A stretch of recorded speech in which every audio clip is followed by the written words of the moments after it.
고맙습니다. 언제든지 여러분이 간증하실 수 있는 분들은 기회를 드립니다. 또 말씀드리지만 어디 다리가 분질러져 가지고 나한 실패했다가 성공한 그것만 간증이 아니고 작은 소소한 일들도 간증의 제목이 될 수 있고요.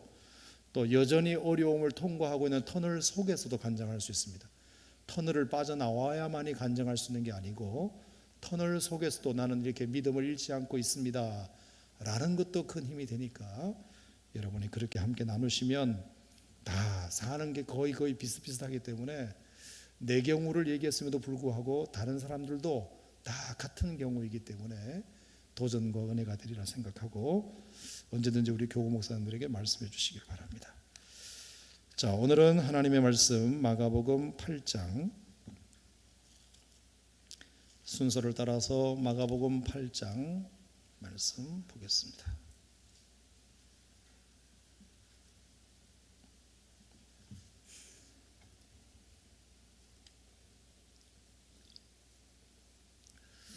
(27절) 마가복음 8장 27절 자 38절까지 제가 한 절 여러분들이 한 절 교독하겠습니다. 예수와 제자들이 빌립보 가이사랴 여러 마을로 나가실새 길에서 제자들에게 물어 이르시되 사람들이 나를 누구라고 하느냐.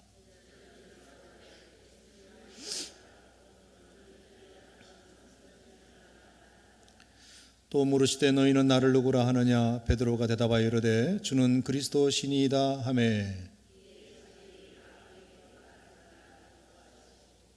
인자가 많은 고난을 받고 장로들과 대제사장들과 서기관들에게 버림받아 죽임을 당하고 사흘 만에 살아나야 할 것을 비로소 그들에게 가르치시되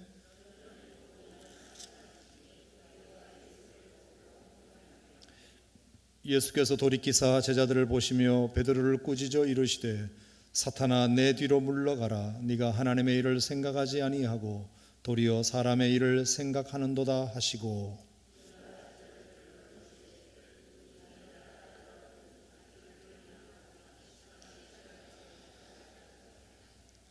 누구든지 자기 목숨을 구원하고자 하면 잃을 것이요 누구든지 나와 복음을 위하여 자기 목숨을 잃으면 구원하리라.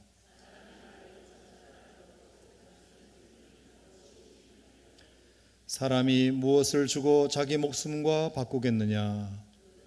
이 음란하고 죄 많은 세대에서 나와 내 말을 부끄러워하면 인자도 아버지의 영광으로 거룩한 천사들과 함께 올 때에 그 사람을 부끄러워하리라.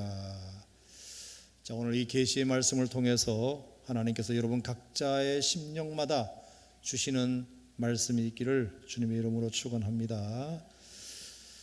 자, 오늘 여러분이 읽으신 이 본문도 굉장히 중요한 본문입니다. 성경 어디가 안 중요한 본문이 있겠습니까마는 이 마가복음에 있어서 오늘 이 본문 말씀은 굉장히 중요한 위치를 차지하는 본문입니다. 왜냐하면 예수님께서 어느 날 빌립보 가이사랴 빌립보 지역에 이르셨을 때에 제자들로부터 자신에 대한 그 신앙 고백을 들으신 이야기 아닙니까?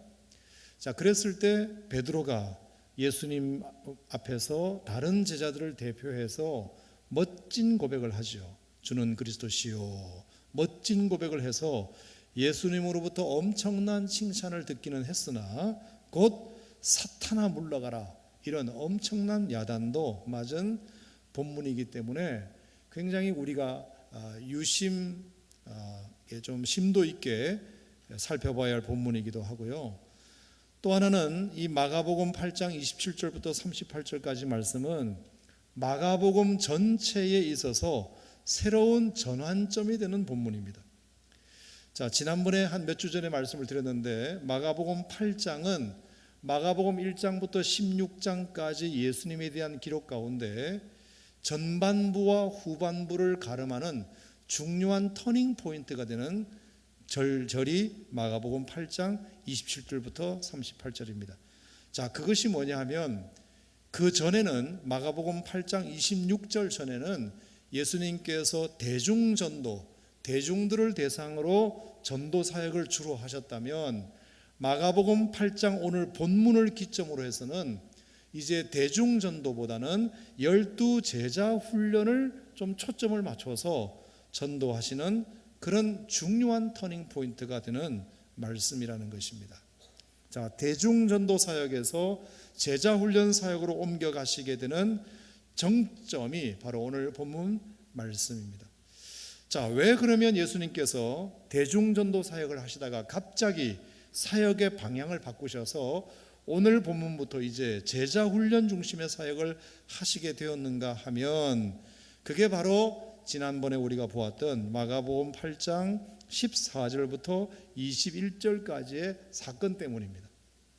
자, 또 한번 복습을 해보죠. 마가복음 8장 14절부터 21절까지 말씀해 보면 예수님께서 공생의 기간에 이처럼 절망하시고 이처럼 화가 나시고 이처럼 답답해 하신 적이 또 어디 있었는가 싶을 정도로 예수님께서 그 답답한 심정을 계속해서 다양한 표현으로 쏟아내시는 본문이 거기 기록되어 있습니다. 자, 표정들이 다 잊어버리신 표정들 같아서 다시 보겠습니다. 마가복음 8장 17절 말씀에 보면 예수께서 하시고 이르시되 너희가 어찌 떡이 없으므로 수군거리느냐. 자, 어찌 수군거리느냐, 또 아직도 알지 못하느냐, 아직도 깨닫지 못하느냐, 아직도 너희 마음이 둔하냐. 이렇게 한 구절에 벌써 예수님께서 같은 이야기를 다양한 표현으로 왜 수군거리느냐, 왜 알지 못하느냐, 왜 깨닫지 못하느냐, 아직도 너희 마음이 둔해서 되겠느냐, 이런 말씀을 하고 계시잖아요. 자, 18절 말씀에도 보면 너희가 눈이 있어도 보지 못하며 귀가 있어도 듣지 못하느냐. 어찌 눈이 있는데도 보지 못하느냐, 어찌 귀가 있는데도 듣지 못하느냐, 어찌 머리가 있는데도 벌써 잊어먹었느냐, 이런 말씀이죠. 예수님께서 이렇게 마구잡이로 질문을 단번에 다양하게 이렇게 집중적으로 표현해내신 적이 없습니다. 뿐만 아니라 19절 20절에 보면 내가 떡 5개로 몇 명을 먹였더냐, 5,000명이 아니더냐, 그래서 몇 바구니를 거두었더냐, 12바구니가 아니었더냐, 내가 떡 7개로 몇 명을 먹였더냐, 4,000명이 아니었더냐, 그래서 내가 몇 광주를 남겼더냐, 7광주리가 아니었더냐. 그러면서 또 21절에 아직도 깨닫지 못하느냐. 예수님께서 제자들에게 그 자신의 그 답답한 심정을 이렇게 다양하게 이렇게 농축하여 표현하신 일이 없었습니다. 제자들에게 얼마나 예수님이 제자들을 인하여 한심하게 생각이 드셨으면 이렇게 표현하시게 되었을까요? 그래서 이제 22절부터 26절까지 지난주에 우리가 본 대로 너희들은 다시 나한테 안수받아야 할 사람들이다. 그러면서 예수님께서 맹인 한 사람을 앞에 놓으시고 2번 안수하시는 사건이 나옵니다. 한 번 안수해서는 그 사람이 제대로 사물을 분간하지 못하니까 또 한 번 더 안수하셔서 모든 것을 밝혀주시는 특별한 맹인 치유 사역을 하십니다. 여러분, 이것은 오해하시면 안 됩니다. 예수님의 안수 능력이 전보다 떨어져서 한 번이면 되었던 안수가 이제는 2번이나 해야 겨우 치료될 만큼 예수님의 영역이 떨어져서가 아닙니다. 이것은 지금 제자들에게 뭔가 하시고자 하시는 말씀이 있으셨습니다. 너희들은 지금까지 한 번 안수받은 것으로 신앙생활을 해왔던 것 같다. 그러다 보니까 사람들을 사람으로 분간하지 못하고 나무 같은 것들이 걸어가는 것으로 보는 것이 너희들이 지금까지 가졌던 눈이다. 이제 이 맹인에게 내가 다시 안수하여 그 맹인이 밝히 보았듯이 너희들도 이제 나한테 다시 안수받아야 되겠구나. 이 메시지를 지금 예수님께서 이 중의법으로 전하고 계신 것입니다. 그러면서 예수님께서 제자 훈련을 시켜야 되겠다. 이제 이 친구들을 제자 훈련 시켜야 되겠다.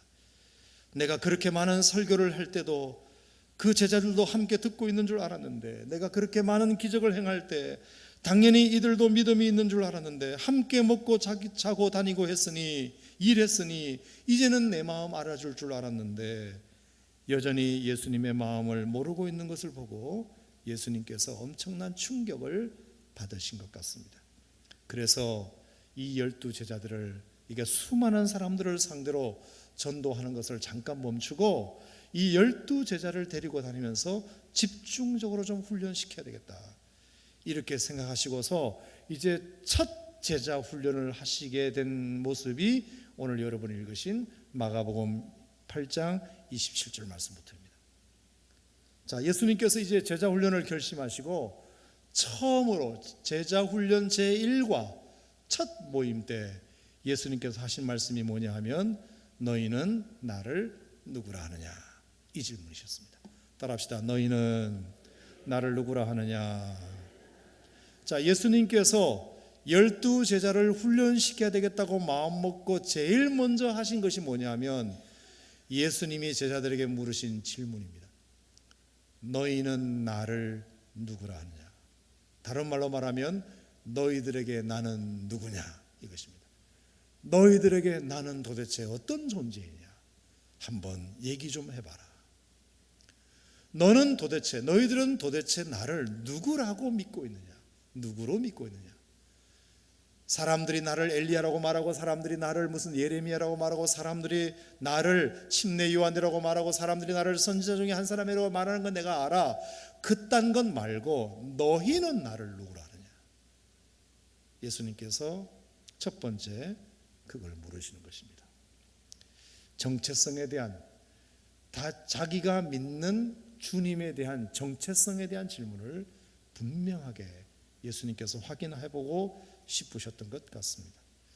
자, 여러분 궁금하지 않으세요? 왜 예수님께서 12제자 훈련을 시키실 때 제일 첫 번째 제1과에서 예수님 자신을 누구라고 생각하는지에 대하여 제자들에게 물으셨을까요?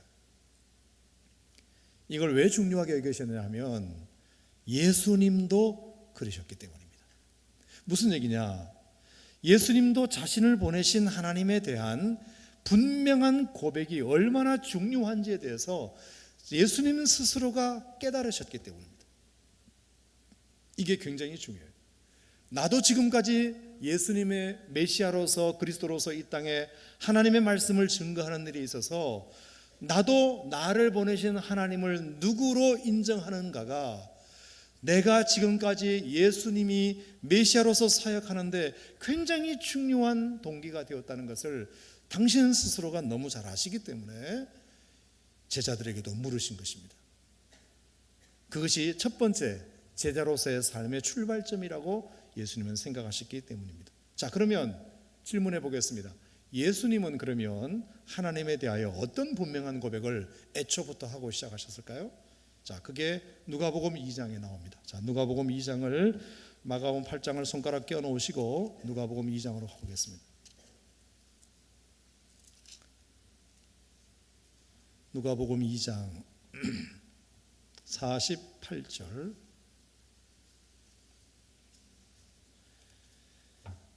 예수님도 당신을 보내신 하나님 앞에서 하나님에 대한 분명한 고백을 일찌감치 하셨습니다.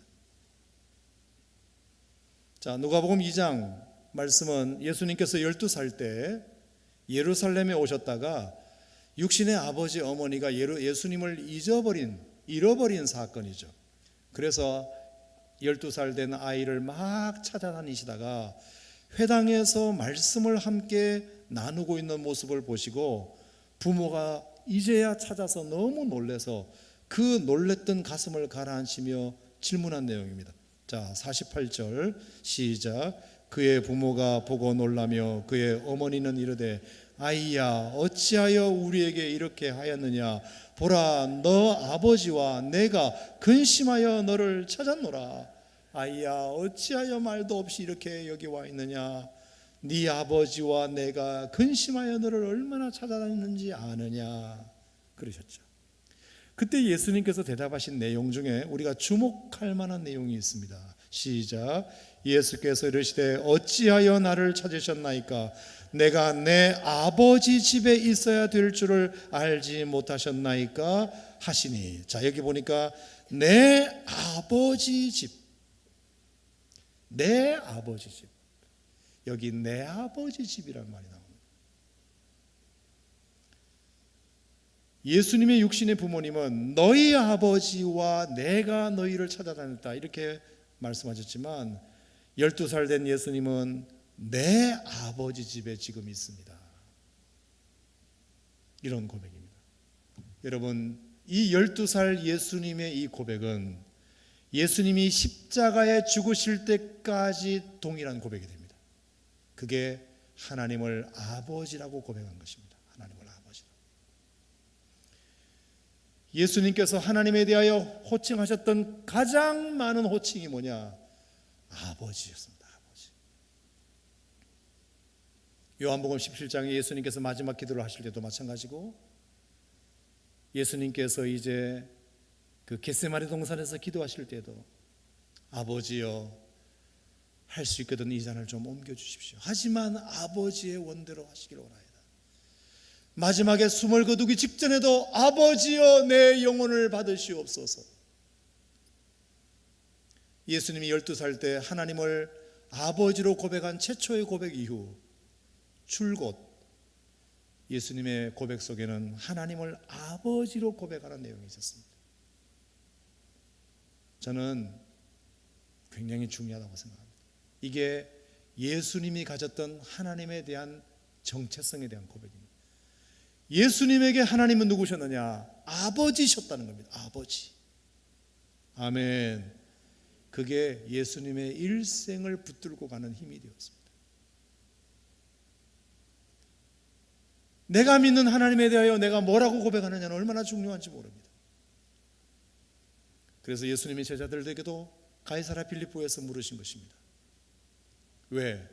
당신도 내가 하나님을 누구라고 고백하느냐가 자기가 지금까지 하나님의 일을 하는 데 있어서 결정타가 되었다는 걸 알기 때문에 예수님도 제자들에게 물으신 것입니다. 제자 훈련 첫 번째, 너희는 나를 누구라 하느냐?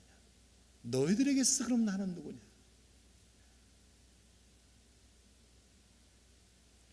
예수님은 이 확신으로 사역도 하시고 기도도 하시고 시험도 이기시고 죽음도 맞이하신 것입니다. 그때 베드로가 뭐라 그랬죠? 주는 그리스도시요. 마태복음 16장에는 뭐라 그랬죠? 거기 뒤에 살아계신 하나님의 아들이십니다. 아멘입니까 여러분? 첫 번째 예수님께서 제자 훈련의 첫 번째 가르치심은 너희들에게 나는 누구냐 이것입니다. 사랑하는 성도 여러분, 우리가 진실로 우리도 하나님의 제자가 되기를 원한다면 분명한 이런 신앙 고백이 우리에게도 있어야 합니다. 여러분에게 하나님은 누구입니까? 여러분에게 하나님은 누구입니까? 베드로처럼 주는 그리스도시요 살아계신 하나님의 아들이시고 하나님은 내 아버지시라는 고백이 분명하십니까? 여러분, 이 고백이 제자로서의 삶을 시작하는 첫 번째 단계입니다. 첫 번째 단계입니다. 하나님을 향한 이런 고백이 여러분들에게 분명하시기를 주님의 이름으로 축복합니다. 두 번째 제자 훈련 제2과 보겠습니다. 자, 마태복음 16장입니다. 마태복음 16장으로 가보겠습니다. 자, 마가복음 8장과 마태복음 16장은 병행 본문이기 때문에 좀 왔다 갔다 하면서 보겠습니다. 자, 마태복음 16장 17절. 자, 예수님의 제자 훈련 제2과는 뭐였느냐 하면, 자, 제1과는 뭐였죠? 너희는 나를 누구라 하느냐? 예수님에 대해서 누구라고 생각하는지에 대한 첫 번째 질문이었어요. 누군지. 그 다음에 두 번째 제2과는 자, 시몬 베드로의 그 고백을 들으시고 예수님께서 이렇게 대답하셨습니다. 바요나 시몬아, 네가 복이 있도다. 이를 내게 알게 하니는 혈육이 아니요 하늘에 계신 내 아버지시니라. 이렇게 말씀하시고는 자, 18절 말씀 시작. 또 내가 내게 이르노니 너는 베드로라. 내가 이 반석 위에 내 교회를 세우리니 음부의 권세가 이기지 못하리라. 19절 내가 천국 열쇠를 너에게 주르니 네가 땅에서 무엇이든지 매면 하늘에서도 매일 것이요 네가 땅에서 무엇이든지 풀리면 하늘에서도 풀리리라 하시고. 할렐루야. 두 번째 예수님의 제자 훈련 제2과는 너는 누구인지에 대해서 가르쳐주십니다. 네가 누구인지에 대해서 내가 알려주마. 첫 번째 1과는 내가 누구냐라고 물으신 것이고, 두 번째 고백을 들으시고는 그러면 네가 누군지를 내가 가르쳐주겠다. 너는 베드로다 이렇게 말씀하셨고, 두 번째 말씀하신 것이 뭐냐, 너는 천국 열쇠를 가진 자다 이것입니다. 내가 너에게 천국 열쇠를 주겠다 말씀하셨습니다. 너는 천국 열쇠를 가진 자다. 열쇠라는 것이 뭐냐? 잠겨있는 문을 여는 도구 아닙니까? 하늘 문이 닫혀 있었는데 하나님께서 너에게 천국 열쇠를 이제부터 줄 테니 네가 열면 하늘이 열릴 것이다. 하늘을 열 수 있는 권세를 가진 자가 너다라고 말씀해 주신 것입니다. 사랑하는 성도 여러분, 제자훈련 제2과 그것은 너는 누군지에 대해서 예수님이 분명히 가르치셨습니다. 너는 천국 열쇠를 가진 자다. 아멘입니까? 하늘 문을 열 수 있는 열쇠를 내가 너에게 주겠다. 여러분, 이게 얼마나 놀라운 고백인지 몰라요. 예배를 통해서, 고백을 통해서, 기도를 통해서, 찬양을 통해서 회개할 때 내가 너로 인하여 하늘 문을 열어주겠다. 주님이 그렇게 말씀하시는 거죠. 여러분, 이것은 얼마나 중요한지 몰라요. 그래서 우리 믿음에 있어서 정말 두 가지 중요한 것을 알아야 합니다. 첫째, 우리가 믿는 믿음의 대상이 누군지를 알아야 되고, 두 번째, 그 믿음의 대상 앞에서의 내가 누군지를 알아야 됩니다. 내가 얼마나 놀라운 존재인지, 얼마나 놀라운 권세를 가지고 있는 존재인지 주님께서 분명히 말씀하셨습니다. 내가 너에게 천국 열쇠를 주겠다. 너는 천국 열쇠를 가진 자다. 네가 열면 하늘 문도 열린다. 할렐루야. 여러분, 이것이 얼마나 놀라운 축복인지 모릅니다. 이것이 나의 정체성입니다. 나의 정체성. 여러분, 그래서 예수님께서도 마태복음 3장 16절 17절의 말씀에 보면 예수님께서 침례 요한으로부터 침례를 요단강에서 받으시고 올라오실새, 물에서 올라오실새 하늘이 열리고 하늘에서 비둘기 같은 성령이 임하시더니 하나님 아버지의 음성이 들리기 시작합니다. 뭐라고요? 이는 내 사랑하는 아들이요 내 기뻐하는 자라 하시니라. 예수님께서 공생의 사역을 시작하시면서 하나님 아버지로부터 직접 들었던 첫 메시지가 뭐냐 하면 너는 누군지에 대한 말씀이었습니다. 예수, 너는 누군지, 너는 내 사랑하는 아들이요 내 기뻐하는 자라. 이것이 예수님에 대한 아버지의 정체성이었습니다. 하늘을 열어주시고, 그리고 우리에게 주님이 너는 내 사랑하는 아들이요 내 기뻐하는 자라고 말씀하신 그것이 예수님에게 얼마나 사역하는데 큰 힘이 되었는지 모릅니다. 그래서 제가 설교했지 않습니까? 마태복음 3장 그 본문이 끝나자마자 4장에 뭐가 나오나요? 예수님이 마귀에게 시험 받으신 장면이 나옵니다. 정말 통과하기 어려운 시험 3가지를 예수님이 거뜬하게 이길 수 있었던 비결은 내가 하나님의 아들이다, 나는 하나님의 기뻐하심을 받는 사랑하는 아들이라는 이 정체성이 마귀의 그 온갖 시험과 유혹을 이기는 능력이 됩니다. 사랑하는 성도 여러분, 예수님께서 똑같습니다. 그것을 아셨기 때문에 제자들에게도 말씀하신 것입니다. 첫 번째, 너희는 나를 누구라 하느냐, 그걸 알고 싶다. 두 번째, 네가 누군지 내가 가르쳐주겠다.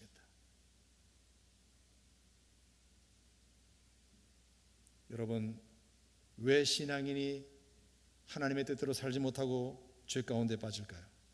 내가 누군지를 모르기 때문입니다. 내가 누군지를 아직도 모르기 때문에 함부로 행동하는 것입니다. 왜 사람들이 함부로 행동할까요? 왜 사람들이 함부로 죄를 지을까요? 왜 사람들이 함부로 말을 내뱉을까요? 왜 사람들이 쉽게 포기하고 절망할까요? 내가 누군지를 모르기 때문입니다. 하나님 아버지께서 침례 받고 올라오시는 예수님에게 하셨던 그 말씀이 만약에 여러분과 저의 정체성이라면, 내가 아무리 실패하고 내가 아무리 넘어져도 주님은 여전히 나를 어떻게 봐주시느냐, 너는 내 사랑하는 아들이요 내 기뻐하는 자라, 이렇게 말씀해 주시는 그것이 오늘 여러분과 저의 정체성이 된다면 여러분 절대로 포기하지 않으실 것입니다. 함부로 말하지 않을 것입니다. 함부로 죄짓지 않을 것입니다. 함부로 절망하지 않을 것입니다. 할렐루야. 그래서 예수님께서 바요나 시몬아 네가 복이 있도다. 이를 알게 아니는 혈육이 아니다. 너는 베드로인데, 너는 베드로지만, 너는 한낱 돌멩이에 불과하지만 너에게 천국 열쇠를 주겠다. 너는 천국 열쇠를 가진 자다.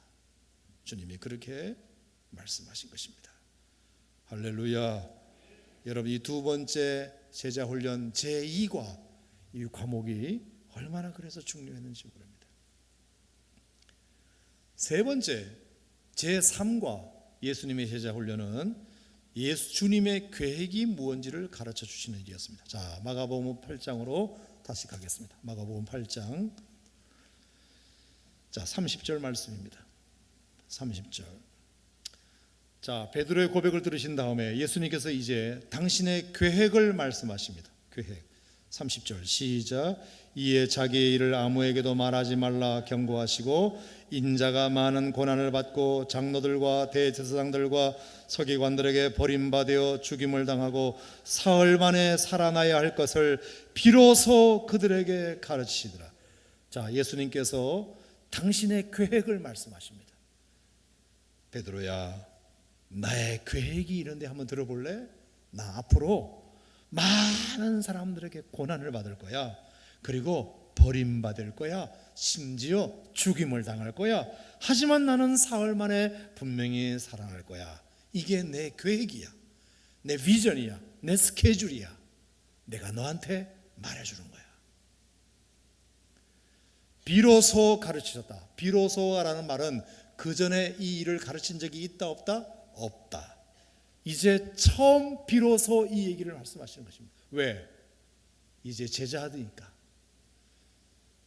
예수님에 대해서 뭔지 분명히 고백했고, 두 번째 그가 누구인지에 대해서 가르쳐 주셨기 때문에 이제 내가 내 계획을 알려줘도 되겠구나. 베드로야, 들어보겠니? 한 번도 얘기하지 않았지만 비로소 내가 이제 너에게 말해주고 싶은 것이 있구나. 나는 이제 고난받을 거야. 나 이제 버림받을 거야. 나 이제 십자가에 죽을 거야. 하지만 사흘 만에 다시 살게 될 거야. 이게 내 계획이야. 이게 내 스케줄이야. 네가 내 제자니까 내가 이 얘기 해주는 거야. 주님이 누구이시고 내가 누구인지를 아는 자에게 주님의 계획을 이제 말씀해 주시기 시작하십니다. 내 계획은 이걸 한다. 나는 이걸씩 하고 싶어 해. 나는 이걸 해야 돼. 나는 이거 하라고 하나님이 나를 보내신 거야. 너희들도 알고 준비했으면 좋겠어. 너희들도 알고 순종했으면 좋겠어. 여러분, 신앙은 어디서부터 시작되느냐? 주님의 계획을 아는 데서부터 시작됩니다. 신앙은 내 계획을 주님께 말씀드리고 주님의 도움을 받는 것이 신앙생활이 아닙니다. 주님의 계획을 알고 그 계획에 내 삶을 맞추는 것이 신앙생활입니다. 믿으십니까? 아멘. 아멘. 내 계획을 말씀드리고 주님의 도우심을 구하는 것이 신앙생활이 아닙니다. 신앙생활은 주님의 계획을 알고 그러시다면 제가 이렇게 맞춰드리겠습니다라고 순종하는 것이 그게 신앙생활입니다. 제자는 누구냐? 제자는 선생님의 계획을 아는 것입니다. 선생님이 뭘 하시려고 하시는지 계획을 알고 제자가 그것에 맞춰드리는 것이 제자의 삶이 아니겠습니까? 주님의 마음이 어디 있는지, 주님의 계획이 어디 있는지를 분명히 아는 것, 그것이 제자의 삶이라는 것을 주님이 가르쳐 주시는 것입니다. 신앙은 내가 하고 싶다고 하는 것이 아닙니다. 할 수 있다고 하는 것이 아닙니다. 상황이 그렇다고 하는 것이 아닙니다. 사람들이 원한다고 하는 것이 아닙니다. 신앙생활은 주님의 계획을 먼저 알고 주님의 계획을 알고 그것에 맞춰드리는 것이 그게 제자도입니다. 그게 제자의 삶입니다. 믿으시면 아멘. 자, 마가복음 1장 한번 가보겠습니다. 마가복음 1장. 예수님의 공생애는 그래서 모두가 다 그런 삶을 살았습니다. 모두가 다 그런 삶을 살았습니다. 자, 마가복음 1장 35절 다시 한번 예를 들어볼까요? 마가복음 1장 35절. 자, 다 같이 시작. 새벽 아직도 밝기 전에 예수께서 일어나 나가 한적한 곳으로 가서 거기서 기도하시더니. 자, 새벽에 기도하셨습니다. 새벽 기도를 예수님이 하고 계셨습니다. 자, 새벽 기도를 하고 있는 중에 36절에 시작. 시몬과 및 그와 함께 있는 자들이 예수의 뒤를 따라가 만나서 이르되. 자, 새벽 기도하는 장소를 제자들이 알았을까요? 몰랐을까요? 알았어요. 그래서 뒤를 따라가 예수님에게 이야기한 거예요. 뭐라고 얘기했죠? 모든 사람이 주를 찾나이다. 예수님, 모든 사람이 지금 새벽부터 주님 찾아 줄 서 있습니다. 그런 뜻입니다. 여러분, 왜 새벽부터 모든 사람이 주를 찾았을까요? 자, 그것은 마가복음 1장 21절부터 쭉 말씀을 보면 그런 말씀이 나옵니다. 자, 안식일날 21절에 회당에 들어가셨어요. 그리고 26절에 보니까 더러운 귀신이 그 사람에게서 경련을 일으키고 나왔습니다. 안식일날 회당에 가셔서 더러운 귀신 들린 자를 예수님이 고쳐주셨습니다. 그랬더니 28절에 보니까 예수의 소문이 퍼졌다고 되어 있습니다.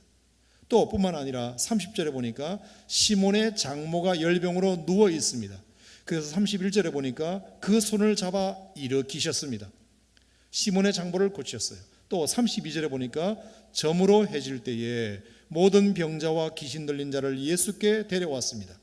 그랬더니 34절에 보니까 각종 병든 많은 사람을 고치시며 많은 귀신을 내쫓으셨습니다. 바로 전날, 바로 안식일날 예수님께서 회당에서 더러운 귀신 들린 자들을 고쳐주시고, 또 시몬의 장모를 고치시고, 점으로 해졌을 때도 모든 병자와 귀신 들린 자를 고치시니까 예수님의 소문이 온 갈릴리 지방에 두루 퍼지게 된 것입니다. 그러니까 그 소식을 들은 수많은 환자들이 새벽부터 예수님에게 긍휼을 입으려고 줄을 서 있는 장면입니다. 그러니까 예수님은 새벽 기도하고 있는데 제자들이 얼른 따라가 가지고 예수님 난리 났습니다. 새벽부터 사람들이 예수님 만나려고 줄 서 있습니다. 어제 예수님이 워낙 많은 사람들에게 기적을 행하셨기 때문에 소문이 벌써 퍼졌습니다. 그러면 어떻게 될까요, 여러분? 어제까지도 수많은 사람들의 병을 고치셨다면 오늘도 그 병을 고치시는 것이 맞죠? 당연히 맞아요. 어제도 그렇게 하셨으니, 안식일날 병 고치면 안 되는데도 불구하고 그렇게 하셨으니, 안식일이 아닌 평일날 예수님은 마음껏 사역할 수 있는 기회가 온 것입니다. 사람들이 새벽부터 줄을 서 있으니까요. 얼마든지 예수님이 그렇게 하실 수 있죠. 자, 그런데 마가복음 1장 38절 말씀 보겠습니다. 다 같이 시작. 이르시되 우리가 다른 가까운 마을들로 가자. 거기서도 전도하리니 내가 이를 위하여 왔노라 하시고. 자, 질문해 보겠습니다. 새벽 기도하시는 예수님에게 제자들이 찾아와 가지고 예수님 큰일 났습니다. 사람들이 예수님 만나려고 새벽부터 줄 서 있습니다. 수많은 사람들이 지금 예수님의 병 고침을 기대하고 있습니다 라고 제자들이 보고했을 때 마땅히 예수님께서 어제처럼 고쳐주셔야 함에도 불구하고 예수님께서 그 많은 사람들을 그냥 외면하시고 다른 마을로 가자. 거기서 내가 전도해야 되겠다. 여러분, 이게 상식적으로 이해가 되시나요? 상식적으로 이해가 되세요? 아니, 안식일 날도 그렇게 많은 병들을 고치신 예수님께서 평일날 이제 사람들이 본격적으로 예수님에게 찾아온 그날, 예수님께서 그들을 마다하실 이유가 아무것도 없으셨지만 예수님은 다른 마을로 가자라고 말씀하시고 자신을 찾아온 그 무리들을 물리치시는 장면입니다. 여러분, 누가 봐도 이것은 제자들도 그렇게 했으면 원했고 수많은 사람들이 원했고 예수님 보기에도 그런 마음이 있으셨을 텐데 왜 예수님은 우리가 이해할 수 없이 다른 마을들로 가자고 말씀하셨을까요? 여러분, 그때 제가 아버지 마음 설교하면서 이 얘기를 했습니다. 그래서 복습하는 것입니다. 그게 뭘까요? 내가 이를 위하여 왔노라. 이게 뭐냐 하면 그게 바로 새벽 기도하다가 예수님 마음속에 든 생각이 뭐냐 하면 하나님 아버지의 계획. 하나님 아버지의 계획은, 오늘 하나님 아버지의 계획은 네가 새벽기도 끝나자마자 수많은 사람들이 병 고쳐달라고 올 것이다. 그 사람들에게 안수하여 병을 고쳐라. 이게 하나님 아버지의 계획이 아니라 하나님 아버지의 오늘 계획은 네가 다른 마을로 가서 전도하는 것이 내 계획이다. 이 음성을 새벽기도 때 들었기 때문에 예수님은 자기 생각대로 하지 아니하고 아버지의 계획대로 실천하신 것입니다. 예수님은 단 한 번도 내가 하고 싶다고 하신 적이 없습니다. 이건 내가 할 수 있는 일이구나 해서 하신 적이 없습니다. 상황이 그럴 수밖에 없잖아 하고 핑계대지 않으셨습니다. 예수님은 사람들이 원한다고 해서 하지 않으셨습니다. 철저하게 하나님 아버지의 계획이 뭔지를 알고 그 계획에 의하여 움직이셨던 분이십니다. 아멘입니까? 그것이 순종이라는 것을 알기에 오늘 마가복음 8장에서 예수님도 제자들에게 말씀하신 것입니다. 베드로야, 너 나한테 이렇게 고백해줘서 참 고맙다. 이제 내가 너에게 내 계획을 말해주마. 나는 앞으로 고난을 받고 버림을 받고 죽임을 당할 것이고 사흘 만에 부활할 것이 내 계획이야. 그러면 제자면 어떻게 될까요? 알겠습니다. 예수님, 당신의 계획대로 하시고 그 계획이 잘 되도록 저희들이 잘 따라가겠습니다. 이래야 맞는 것 아닙니까?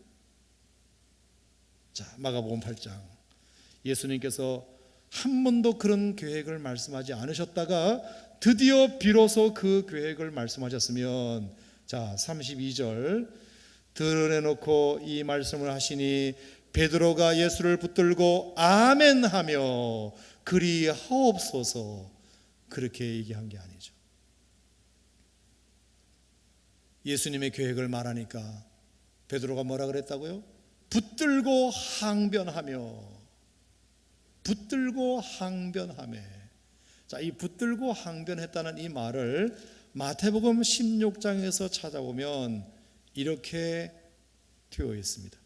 주여 그리 마옵소서, 이 일이 결코 주께 미치지 아니하리이다. 주님, 절대로 안 됩니다. 그리하시면 안 됩니다. 이런 일이 예수님에게 일어나지 않을 것입니다라고 말했습니다. 여러분, 제자는 뭐라고요? 선생님의 계획을 알고 선생님의 계획에 제자가 맞춰드리는 것이 제자의 도리인데, 예수님께서 당신의 계획을 이제 제자가 되었겠구나라고 생각하고 얘기했더니 베드로가 붙들고 항변하며 이를 주여 그리 마옵소서, 절대로 그런 일이 일어나서는 아니되옵나이다라고 예수님의 계획을 뜯어말리고 있는 장면입니다.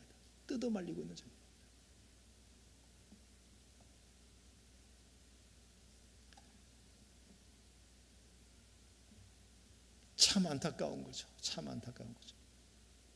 제1과 너희는 나를 누구라 하느냐, 제2과 네가 누구인지 아느냐, 제3과 내 계획이 뭔지 아느냐. 주님이 그렇게 당신의 계획을 말씀하셨는데 그 계획에 대하여 제자들이 받아들이지 않았습니다. 그래서 예수님께서 베드로에게 사탄아 내 뒤로 물러가라 말씀하시기 이르실 것입니다. 여러분, 우리가 정말 주님의 제자가 되려면 주님의 계획을 알고 그 주님의 계획에 우리가 맞춰드리는 삶을 사는 것이 주님이 우리에게 원하시는 뜻인 줄로 믿으시기 바랍니다. 내 계획대로 주님이 맞춰달라는 것이 아니라 주님의 계획에, 주님이 어떤 계획을 가지고 계시든 그것에 우리가 순종하는 것이, 그것이 신앙생활이라고 저는 생각합니다. 믿으시면 아멘. 자, 네 번째 제4과 예수님의 제자 훈련은 그래서 너희들이 뭘 해야 하는지를 가르쳐 주셨습니다. 자, 34절 다 같이 읽겠습니다. 시작. 무리와 제자들을 불러 이르시되 누구든지 나를 따라오려거든 자기를 부인하고 자기 십자가를 지고 나를 따를 것이니라. 자, 제자훈련 제4과의 내용은 제자들이 무엇을 해야 하는지에 대한 가르침이셨습니다. 내 계획이 이러니 나는 이제 십자가를 지고 나를 부인하고 사람들로부터 버림을 받고 사람들로부터 죽임을 당할 것이니 너희들도 이제 내 계획을 알고 이렇게 했으면 좋겠다. 그래서 너희들이 뭘 해야 되는지에 대하여 예수님이 가르치셨습니다. 그게 뭐죠? 두 가지입니다. 자기를 부인하고 자기 십자가를 지고 나를 따르는 것이다. 따라합시다. 자기를 부인하고 자기 십자가를 져라.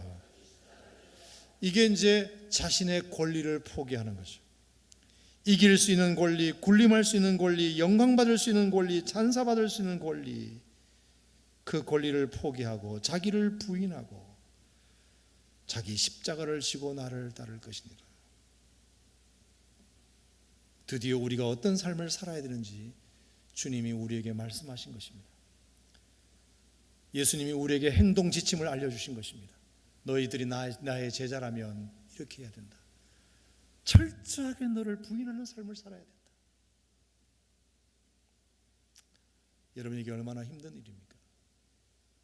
정말 너희들이 내 제자의 삶을 살려면 너 자신을 부인해야 된다. 너의 주인됨을 부인하라. 주님의 주인됨을 인정하라. 그 뜻이 아니겠습니까? 그래서 우리가 예수 믿는 것이 쉽고도 어려운 것입니다. 날마다 나를 부인하는 삶을 사는 것이 그게 제자의 삶이기 때문입니다. 날마다 내가 져야 할 십자가를 져야 되는 것이 그게 제자의 삶이기 때문입니다. 여러분은 오늘도 주님 앞에 나오기 위해서 여러분의 시간을 부인하셨습니다. 내가 쓸 수 있는, 내가 내 시간을 내 마음대로 쓸 수 있는 권리가 있습니다. 여러분, 이 금요일 밤 8시 반, 9시 반, 10시 반까지 2시간 동안 여러분의 시간을 여러분이 쓸 수 있는 권리를 포기하고 예배에 나오셨습니다. 그게 자기를 부인하는 것입니다. 내가 놀 수 있는 권리, 내가 쉴 수 있는 권리, 내가 일할 수 있는 권리, 내가 금요일 밤에 어디 여행을 떠날 수 있는 권리가 여러분에게 있지만 누구도 그 권리에 대하여 막을 사람이 아무도 없지만 여러분 스스로 그 권리를 포기하고 주님 앞에 시간을 내어드리기 위하여 나오시는 것 아닙니까? 주일날 예배 시간도 마찬가지죠. 주일날 10시 예배, 11시 예배, 12시 예배, 9시 예배, 주님과 정한 시간에 내가 다른 일을 할 수 있는 권리가 있지만 그 권리를 포기하고 하나님 앞에 예배 드리는데 내가 시간을 쓰는 것이 그게 자기를 부인하는 것 아닙니까? 내가 하나님 앞에 11조를 드리는 것도 마찬가지입니다. 내가 100만 원을 벌었으면 10만 원도 이건 내가 번 돈이기 때문에 내가 쓸 수 있는 권리가 있지만 이 권리를 포기하고 이것은 하나님의 것이니까 내가 하나님께 드리는 것이다. 여러분의 몸과 마음도 다 마찬가지죠. 여러분의 은사도 마찬가지죠. 이것은 내가 내 자랑을 위해서 쓸 수 있는 권리가 있지만 내 자랑을 위하여 내 재능을 쓰지 않고 하나님을 위해서 내가 내 재능을 쓰겠다고 자기를 부인했기 때문에 교회에서 봉사하시는 것 아닙니까?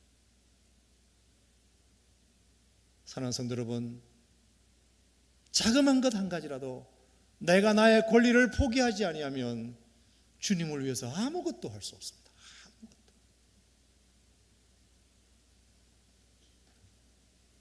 제자도는 포기하는 것입니다. 제자도는 자기를 부인하는 것입니다.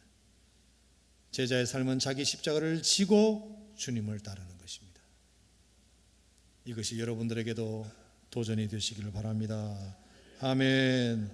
자, 마지막으로 제자훈련 제5과는 그랬을 때 자기를 부인하고 자기 십자가를 지는 영광, 그 부인의 삶을, 자기 십자가를 지는 삶을 살았을 때 예수님께서 주시는 보상에 대한 약속입니다.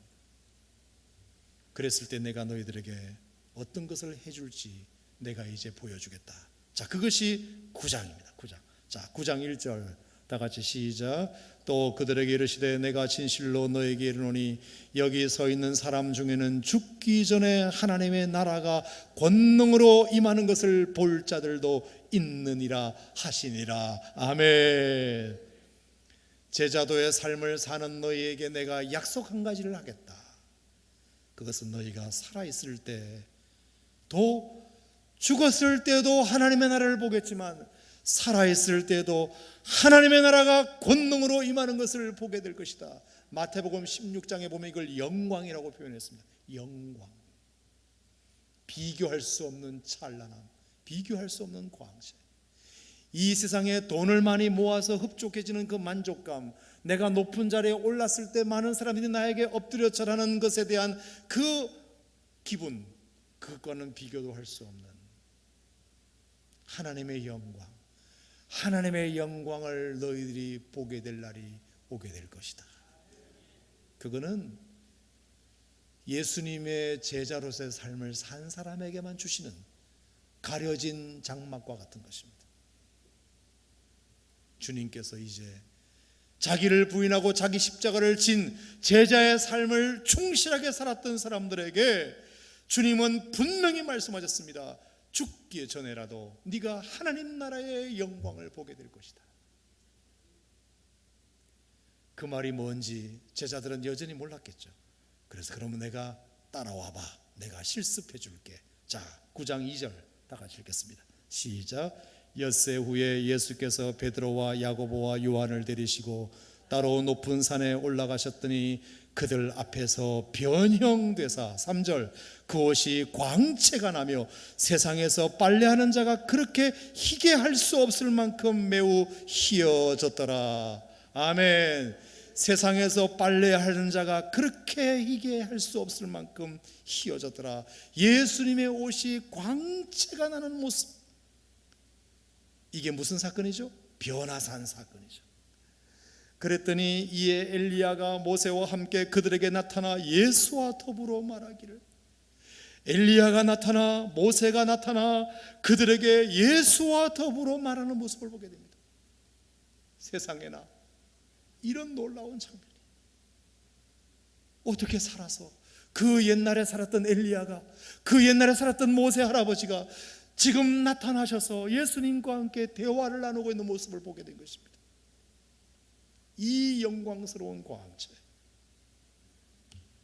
여러분, 제자의 삶을 충실하게 사는 자에게 하나님께서 이런 영광의 광채를 보여주십니다. 그게 약속입니다.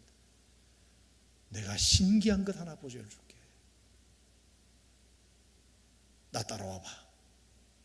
그랬더니 변형되사 그 옷이 광채가 나며 세상에서 빨래하는 자가 그렇게 희게 할 수 없을 만큼 매우 희어졌더라. 거기다가 엘리야와 모세가 함께 나타나 예수님과 대화하는 영광스러운 장면을 베드로와 야고보와 요한이 넉나간 듯 보게 됩니다. 세상에 저런 광채가 있다니. 베드로가 얼마나 흥분했으면 이렇게 얘기했을까요? 자, 5절 시작. 베드로가 예수께 고하되 랍비여, 우리가 여기 있는 것이 좋사오니 우리가 초막셋을 짓되 하나는 주를 위하여 하나는 모세를 위하여 하나는 엘리야를 위하여 하사이다. 할렐루야. 초막 몇 개를 짓는다고요? 셋. 하나는 누구? 주. 하나는 모세, 하나는 엘리야. 그러면 자기들 집은 있어요, 없어요? 없어요. 없어도 좋다 이 뜻이에요. 초막 넷이 아닙니다. 셋입니다. 셋. 예수님을 위하여, 모세를 위하여, 엘리야를 위하여 우리는 초막 없이 그냥 살아도 좋아요. 좋아요. 그 정도로 좋다는 거예요. 그 정도로. 그 광채가 얼마나 좋은지. 여러분, 이것은 예수님의 제자들에게만 보여주는, 자기를 부인하고 자기 십자가를 지는 그 제자의 삶에만 보여주는 놀라운 하나님의 비밀인 줄로 믿습니다. 아멘. 이게 제자훈련 제5과입니다. 5과.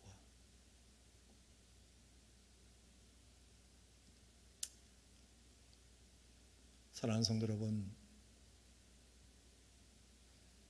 제자의 삶이라는 것이 이런 것입니다.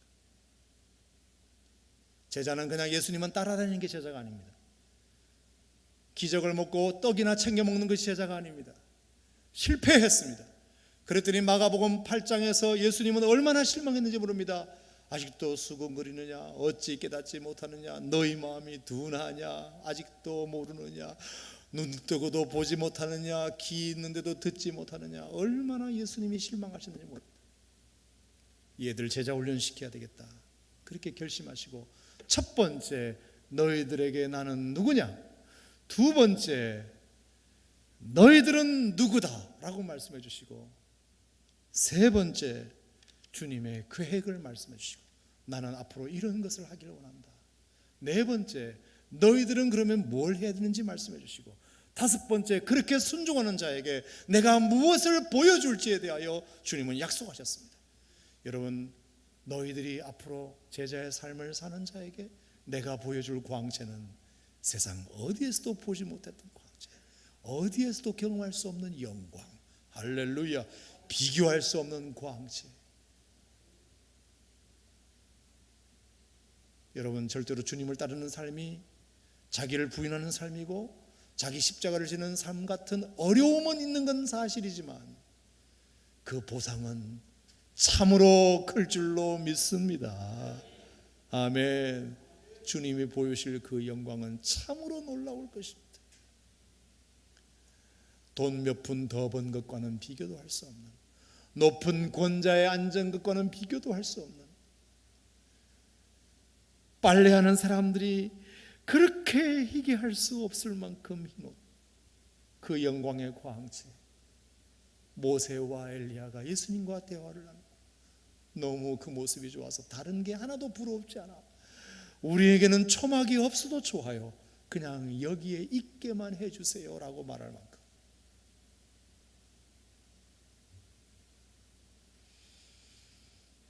오늘 주님이 여러분들에게도 그렇게 도전하십니다.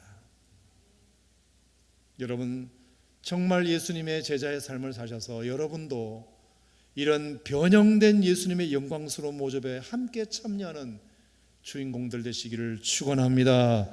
아멘.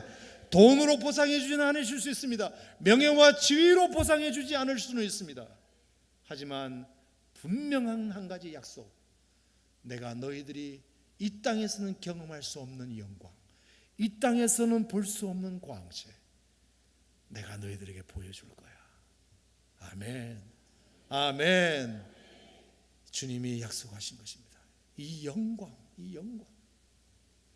그러니까 아무리 힘들고 어려우시더라도 주님의 제자들의 삶을 잘 따라가셔서 주님이 누구신지 고백하시고, 주님 앞에서 내가 누군지를 날마다 고백하고, 주님의 계획이 뭔지 날마다 묻고, 주님 제가 어떻게 해야 되는지를 묻고, 그렇게 따르는 삶을 살 때 주님은 여러분들에게 정말 이 마가복음 9장에 나오는 이 변화산의 놀라운 축복을 여러분 눈앞에 펼쳐질 날이 곧 오리라 믿습니다.